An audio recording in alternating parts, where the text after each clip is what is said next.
വളരെ വ്യത്യസ്തമായ ഒരു വാശിയുടെ കഥയാണ് പറയാൻ പോകുന്നത്. ആ നേരം അല്പദൂരം എന്ന സിനിമ മമ്മൂട്ടിയെ നായകനാക്കി തമ്പി കണ്ണന്താനം എടുത്ത സിനിമയാണ്. തിരക്കഥയും തമ്പി തന്നെയായിരുന്നു. സിനിമ പ്രതീക്ഷിച്ച പോലെ വിജയിച്ചില്ല. സംവിധായകൻ എന്ന നിലയിൽ തമ്പിയുടെ മാർക്കറ്റ് ഇടിഞ്ഞു നിൽക്കുന്ന സമയമാണ്.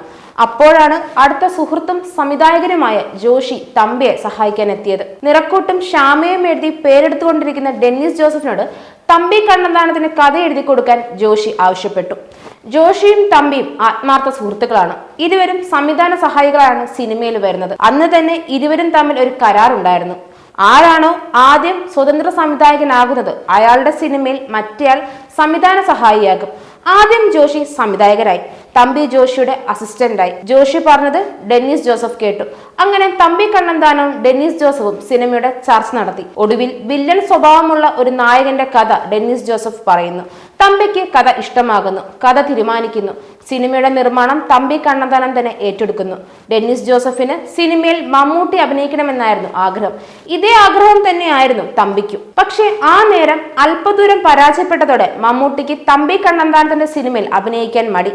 ഡെന്നിസ് ജോസഫും തമ്പിയും സൗഹൃദം വെച്ച് നിർബന്ധിച്ചെങ്കിലും മമ്മൂട്ടി കേട്ടില്ല. ഇടയ്ക്ക് തമ്പിക്ക് വിഷമം ഉണ്ടാക്കുന്ന രീതിയിൽ മമ്മൂട്ടി അല്പം പരുഷമായി സംസാരിക്കുകയും ചെയ്തു. അതോടെ മമ്മൂട്ടിയെ വെച്ച് ആ സിനിമ ചെയ്യാനുള്ള മോഹം അവിടെ അവസാനിപ്പിക്കുന്നു ഇരുവരും. പിന്നീട് തമ്പിക്ക് വാശിയായി. അങ്ങനെ മോഹൻലാലിനെ കാണാൻ തീരുമാനിക്കുന്നു. മറ്റൊരു സിനിമയുടെ സെറ്റിലെത്തി മോഹൻലാലിനെ കാണുന്നു. കാര്യം പറഞ്ഞതിനു ശേഷം കഥ കേൾക്കാൻ പിറ്റേന്ന് സൗകര്യമുള്ള സമയം പറഞ്ഞാൽ വരാമെന്ന് തമ്പിയും ഡെന്നിസ് ജോസഫും പറയുന്നു. മോഹൻലാൽ എന്ന തിരക്കുള്ള നായകനായി ഉയർന്നു തുടങ്ങുന്ന സമയമാണ്. പക്ഷേ മോഹൻലാൽ പറഞ്ഞതാണ് അവരെ ഞെട്ടിച്ചു കളഞ്ഞത്. എനിക്ക് കഥയൊന്നും കേൾക്കണ്ട, നിങ്ങൾക്ക് എല്ലാം അറിയാമല്ലോ, പിന്നെ ഞാൻ എന്തിനാണ് കേൾക്കുന്നത്? ഞാൻ അഭിനയിക്കാൻ റെഡി. അങ്ങനെ സിനിമ ആരംഭിക്കാൻ തീരുമാനമായി. ഡെന്നിസ് ജോസഫ് തിരക്കഥ എഴുതാൻ തുടങ്ങി. അതിനിടയിൽ മമ്മൂട്ടി ഡെന്നിസിന്റെ മുറിയിൽ വരും.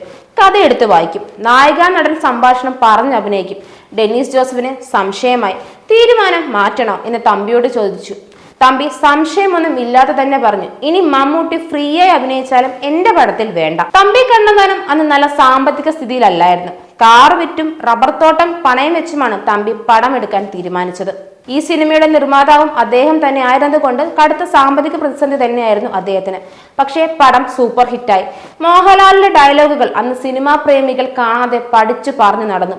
മൈ ഫോൺ നമ്പർ ഈസ് 2255 എന്ന ഡയലോഗ് സൂപ്പർ ഹിറ്റായി. മോഹൻലാലിന്റെ കാറുകൾക്ക് സ്ഥിരമായി ഈ രജിസ്ട്രേഷൻ നമ്പർ വരുന്നതിന്റെ കാരണം ഇതാണ്. ലാലേട്ടന്റെ വിൻസെന്റ് ഗോമസ് പ്രതിനായകനും നായകനായും തിളങ്ങി. അദ്ദേഹം സൂപ്പർ സ്റ്റാർ പദവിയിലേക്ക് ഉയർന്നു. മമ്മൂട്ടി ഉപേക്ഷിച്ച ആ സിനിമയാണ് രാജാവിന്റെ മകൻ. തമ്പി കണ്ണന്താനം പിന്നെ സംവിധാനം ചെയ്ത ഒറ്റപ്പടത്തിലും മമ്മൂട്ടിയെ വിളിച്ചില്ല. ഇന്ദ്രജാലവും നാടോടിയും മാന്ത്രികവും ഒന്നാമനും അടക്കമുള്ള പടങ്ങൾ മോഹൻലാലിനെ വെച്ച് സംവിധാനം ചെയ്തു. പടങ്ങളെല്ലാം സൂപ്പർ ഹിറ്റാവുകയും ചെയ്തു.